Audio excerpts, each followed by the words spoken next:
Hey, what is up, lads? Welcome back. Today in our studio, we're gonna have a HROT for review. Let me please remind you that HROT is an EA game. That means early access. A lot of what is criticized here may be fixed or changed in the future. So the retro FPS games have been on the rise recently, and as with every new popular trend, many titles come out trying their own spin on them.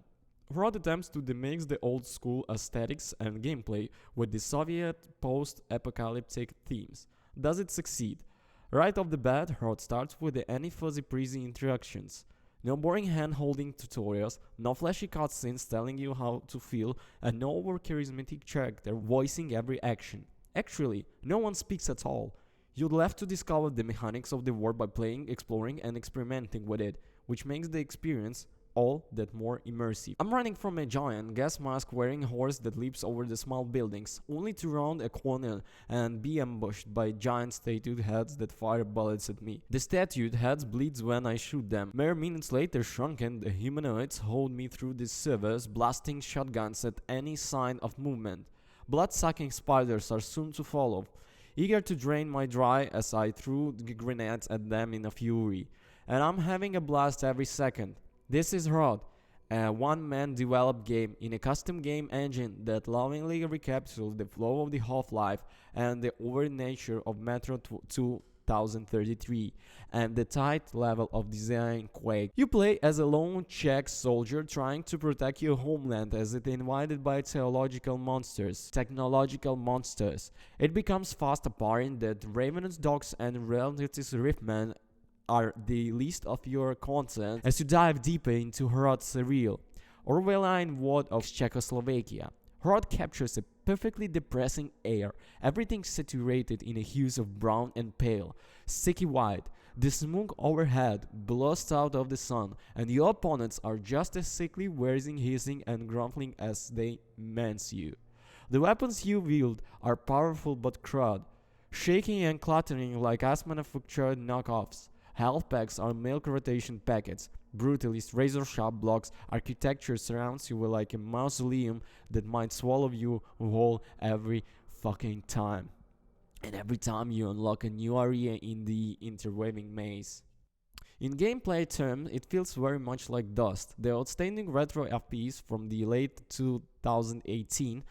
Dusk publisher New Blood Interactive isn't involved with Rot, but New Blood CEO Dave Oshry acknowledged that similarities in a Steam user review writing Dusk dude drink too much vodka, I don't know if much or something, an attempt at regionally approach accent, but I'm living in the case. He also described in separate messages that essentially Slav Dusk, which is funny.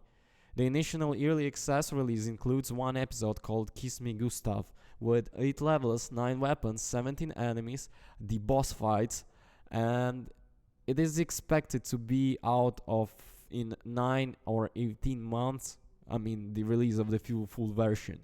If you'd like to check it without commitment, and having given a spin myself, I definitely recommend it. There is also a single level demo you can try it for free. Hrod's tight controls and clear visuals also lead to some great peace break moments. Sometimes to proceed you have to explore or solve a basic puzzle, and it takes seconds without any overt HUD display information you to press F to do something. You just naturally poke around regardless, discovering secrets, platforming vantage points previously unavailable, with organic world built in the environment art. In 20 minutes, Hrod's demo displays a cohesive vision, not just in a gameplay, but in every single facet. It most certainly will not be everyone's favorite. Anyone expecting more cinematic or modernized experience will dub this, be thrown off by quickly you die and how little overt context is thrown at you.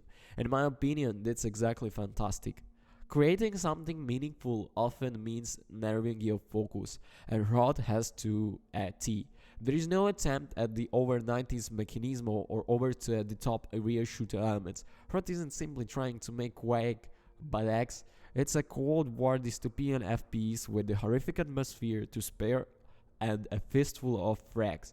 Hrod knows what it wants to be, present that without any ego or self-doubt, and nails it. I look forward to playing the final release. Thank you guys so much for watching. Don't you guys forget to comment and subscribe. I leave the links in the description on the release of the early access and the demo. Just hit that link, download and try it. I recommend this game to play. Thank you for watching. Don't forget to comment and subscribe. Also, remember about the bells. Thank you. Bye. Peace.